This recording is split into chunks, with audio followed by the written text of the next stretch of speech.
வணக்கம். இன்னைக்கு நாம கூகுள் ஏஐ ஸ்டூடியோ பத்தி தான் பார்க்க போறோம். பாருங்க, இது ஒரு பரிசு மாதிரி தான். ஆனா அதுல ஒரு சின்ன சிக்கலும் இருக்கு. இந்த புது டூலோட சூப்பரான விஷயங்கள் என்ன, அதுல இருக்கிற சவால்கள் என்னன்னு எல்லாத்தையும் அலசி ஆராய்ஞ்சிடலாம். சரி, யோசிச்சு பாருங்களேன். நீங்க ஒரு ஆப் கிட்ட சும்மா பேசி, எனக்கு இந்த மாதிரி ஒரு ஆப் வேணும்னு சொன்னா மட்டும் போதும்.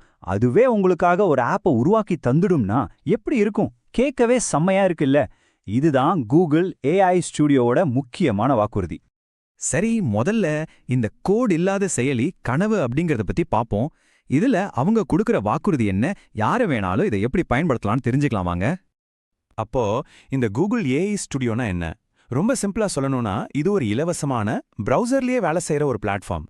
கூகுளோட பவர்ஃபுல்லான ஜெமினி ஏஐ மாடல்களை வச்சு எந்த விதமான கஷ்டமான கோடும் எழுதாம உங்க ஆப்போட ஒரு மாதிரி வடிவத்தை, அதாவது ஒரு புரோட்டோடைப்பை உருவாக்க இது ஹெல்ப் பண்ணுது.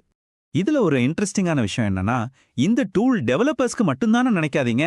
மார்க்கெட்டிங் பண்றவங்க, பிசினஸ் பண்றவங்க, ஏன் கோடிங் பத்தி எதுவுமே தெரியாதவங்க கூட இதை யூஸ் பண்ணலாம். சொல்லப்போனா இது ஆப் உருவாக்குறத எல்லாருக்கும் கொண்டு சேர்க்குது. அதே சமயம் பெரிய டெவலப்பர்கள் கூட அவங்களோட ஐடியாக்களை வேகமா டெஸ்ட் பண்ணி பார்க்க இது ஒரு சூப்பரான கருவி. சரி, அடுத்ததா பகுதி 2க்கு போலாம். உங்கள் வார்த்தைகளால் கோடிங்.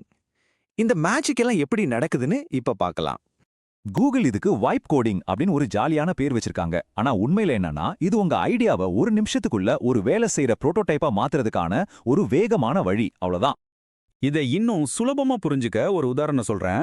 ஏஐ மாடலான ஜெமினிய ஒரு காரோட இன்ஜின் நினைச்சுக்கோங்க.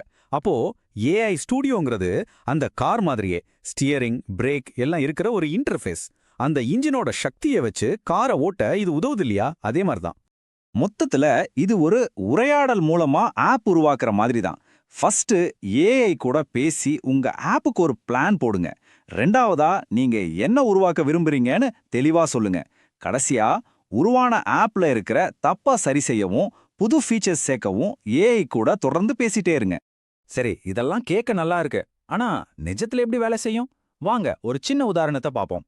உங்க மனசுல தோன்ற ஐடியாக்களை உடனுக்குடனே சேமிச்சு வைக்க ஒரு ஐடியா இன்பாக்ஸ் ஆப் வேணும்னு வச்சுக்கலாம். அதை ஏஐ ஸ்டூடியோல ரொம்பவே சுலபமா உருவாக்க முடியும்.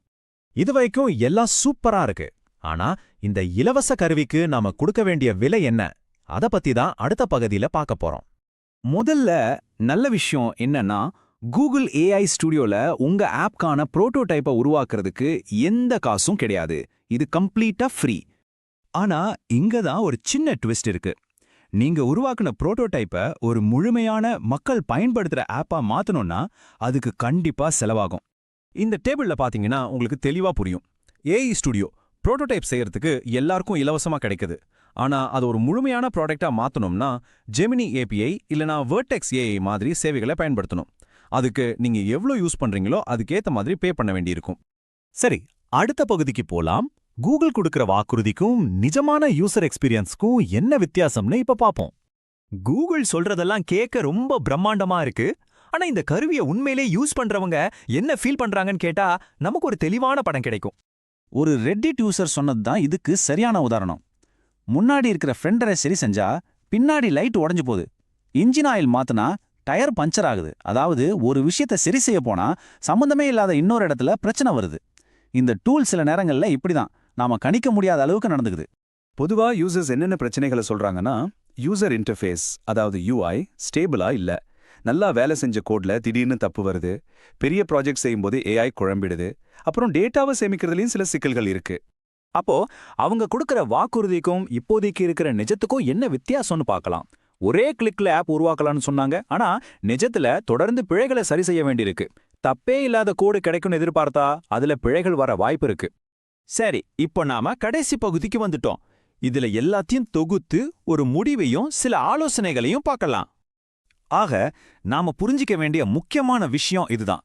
ஏஐ ஸ்டூடியோங்கிறது ஒரு அற்புதமான சக்தி வாய்ந்த விளையாட்டு மைதானம் மாதிரி. உங்க ஐடியாக்களை வச்சு விளையாடி பார்க்க, டெஸ்ட் பண்ணி பார்க்க இது ஒரு சூப்பரான இடம். ஆனா ஒரே கிளிக்ல ஒரு முழுமையான தப்பே இல்லாத ஆப்பை உருவாக்குற இடம் இது இல்ல. நீங்க ஞாபகம் வச்சுக்க வேண்டிய 4 விஷயங்கள் இருக்கு. 1, இதுல எக்ஸ்பெரிமெண்ட் பண்றதுக்கு காசே இல்ல, அதனால தைரியமா முயற்சி பண்ணி பாருங்க. 2, கோட் பண்ண சொல்றதுக்கு முன்னாடி உங்க திட்டத்தை ஏஐ கூட பேசி தெளிவுபடுத்திக்கோங்க. 3, இதை புரோட்டோடைப் செய்யறதுக்கு மட்டும் பயன்படுத்துங்க. முழுமையான ப்ராடக்ட்டுக்கு வேற டூல்ஸ் தேவைப்படும்.